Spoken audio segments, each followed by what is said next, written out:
The Wolf of Wall Street Martin Scorsese द्वारा निर्देशित और जॉर्डन बेलफोर्ट की सच्ची कहानी पर आधारित एक ब्लॉकबस्टर फिल्म है। यह स्टॉक ब्रोकर की जिंदगी के उतार चढ़ाव और उसकी असीम लालच, विलासिता और पतन को दिखाती है। कहानी शुरू होती है 22 वर्षीय जॉर्डन बेलफोर्ट यानी कि लियोनार्डो डिकैप्रियो से, जो 1980 के दशक में न्यूयॉर्क के स्टॉक मार्केट में अपनी किस्मत आजमाने आता है। वह जल्द ही वॉल स्ट्रीट की चकाचौंध भरी दुनिया से प्रभावित हो जाता है। उसका पहला बॉस मार्क हन्ना यानी कि मैथ्यू मैककोने उसे पैसे कमाने और ऐशो-आराम से जिंदगी जीने के टिप्स देता है।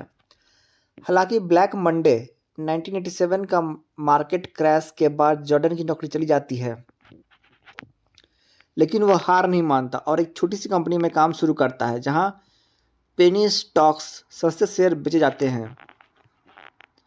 जॉर्डन अपनी समझदारी और आक्रामक मार्केटिंग स्किल्स से बड़ा ग्राहक बेस बना लेता है। वह अपने दोस्त डॉनी अजाफ यानी कि जोनाह हिल और कुछ अन्य लोगों के साथ स्ट्रैटन ओकमोंट नाम की कंपनी शुरू करता है। यह कंपनी ग्राहकों को महंगे स्टॉक्स बेचकर करोड़ों का मुनाफा कमाती है, जबकि ग्राहकों को नुकसान होता है। जॉर्डन और उसकी टीम पैसे के पीछे पागल हो जाती है। उसका जीवन शराब, ड्रग्स और फिजूल खर्ची में डूब जाता है।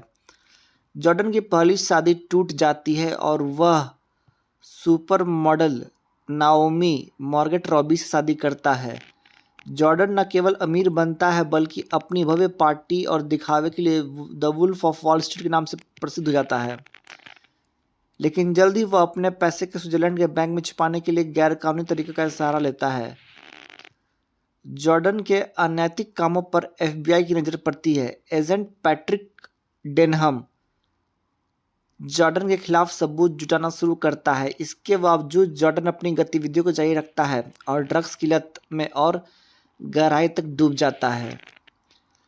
एफबीआई का दबाव बढ़ने पर जॉर्डन अपनी कंपनी के काम करने वाले दोस्तों को फंसने से बचाने के लिए अपनी कंपनी से इस्तीफा दे देता है। लेकिन जब वो वापस अपने पुराने कामों में लौटता है तो उसके साथी और विश्वास पात्र डॉनी और अन्य लोग भी उसकी परेशानी बढ़ा देते हैं। एफबीआई उसे घेर लेती है और जॉर्डन को जेल जाने से बचने के लिए अपने दोस्तों के खिलाफ गवाह देनी पड़ती है। उसे कुछ साल जेल में बिताने की सजा मिलती है, लेकिन जेल से बाहर आने के बाद वह एक नई शुरुआत करता है। निष्कर्ष: the Wolf of Wall Street एक सच्ची कहानी है जो दिखाती है कि लालच और अनैतिकता के पीछे कितना बड़ा नुकसान छिपा होता है। यह फिल्म पैसा, ताकत और विलासिता के नशे के साथ साथ उसके विनाशकारी प्रभाव को भी उजागर करती है।